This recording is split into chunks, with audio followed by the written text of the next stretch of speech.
As marcas do incêndio de grandes proporções que aconteceu na Casa das Linhas eram visíveis.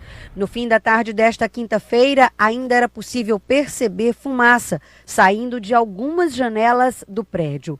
Alguns funcionários retiravam parte da decoração natalina da fachada da loja, que não foi atingida pelo fogo. Outros servidores fechavam com tapumes as portas de acesso do estabelecimento. Os servidores não tiveram acesso ao interior da loja, eles apenas retiraram a decoração. Os enfeites natalinos foram levados para a loja localizada no centro de Teresina. Enquanto os servidores trabalhavam, havia uma equipe do Corpo de Bombeiros de plantão logo ali ao lado da loja para evitar ou para apagar qualquer foco de incêndio que voltasse a acontecer aqui no prédio. Os bombeiros afirmaram que o plantão ao lado do estabelecimento é apenas uma medida preventiva e que mesmo com a presença de fumaça, não há risco de ocorrer um novo foco de incêndio no local.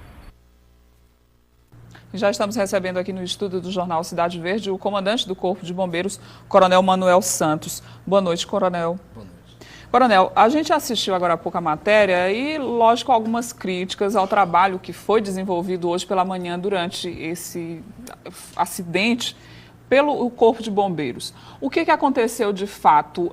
O local é complicado de acesso? Teve algum problema com o trabalho realizado pelo que a gente chama de escada Magiros? Como é que foi o comportamento dos profissionais durante esse foco de incêndio? Bom, quando eu cheguei lá, o fogo estava praticamente controlado. Então, a gente observou que o fogo estava controlado, só que ainda existiam focos na parte interna da edificação. E esses focos não foram, digamos, visualizados em função da grande quantidade de fumaça. Então, a fumaça estava muito densa, muito pesada, que impedia com que os bombeiros localizassem o foco principal do incêndio. Então, tudo leva a crer que tinha mais de um foco de incêndio naquela edificação. Em relação à perícia, como é que o Corpo de Bombeiros está trabalhando nesse sentido? Já existe algum indício do que pode ter ocasionado esse fogo?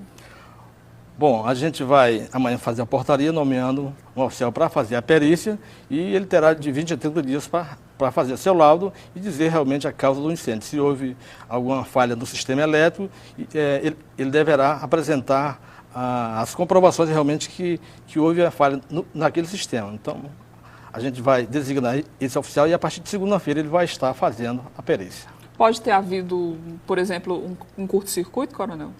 Pode ter havido um curto-circuito, porque no caso do incêndio, então tem que ter uma sobrecarga, o curto-circuito e depois é que surge o incêndio. Dificilmente isso é o mais provável.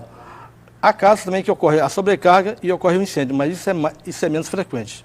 O mais provável é que tenha havido a sobrecarga, o curto-circuito e em seguida ocorrido o incêndio, início do incêndio. Qual é a avaliação do senhor em relação ao desempenho daquela plataforma que a gente chama comumente de escada Magiros, nesse caso especificamente?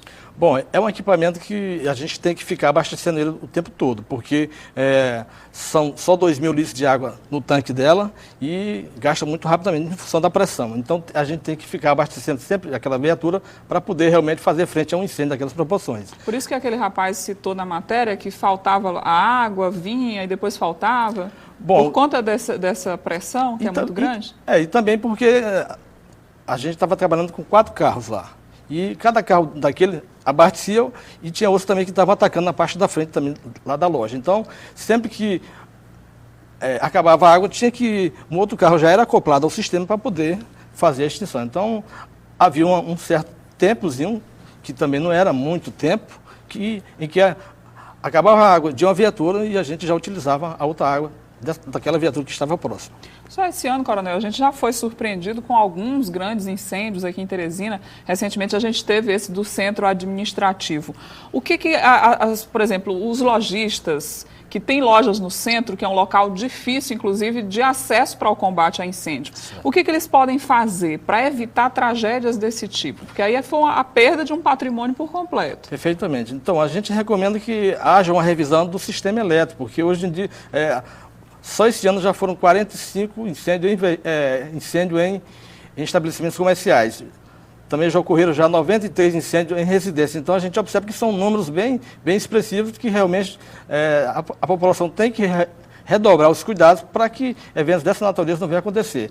A parte elétrica é fundamental. Se houver um curto-circuito e tiver material próximo, vai vai dar início àquele incêndio, dependendo daquele armazenamento de outros materiais que estejam próximos, e aí o incêndio vai se alastrar rapidamente.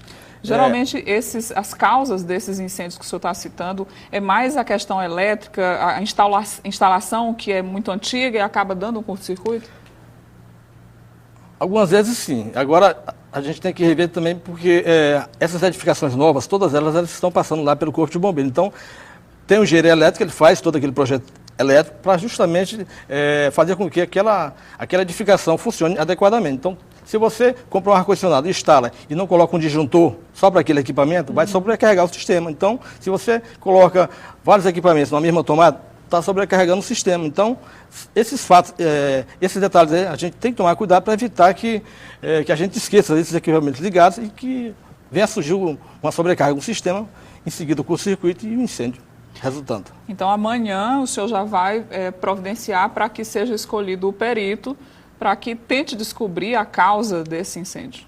Sim, a gente vai fazer a portaria, dar a publicidade devida, que a gente tem que publicar no nosso boletim. Tem todo um trâmite, né, Coronel? Tem todo um trâmite para ele poder realmente, com base nessa portaria, fazer os encaminhamentos do serviço dele. E essa perícia, ela deve levar quanto tempo? O senhor tem uma estimativa? Bom, eu espero que de 20 a 30 dias ele deva finalizar e nos traga realmente a possível causa do incêndio, porque ele pode também caminhar e também pode ser que ele não consiga detectar realmente a causa do incêndio, mas ele vai trabalhar para isso.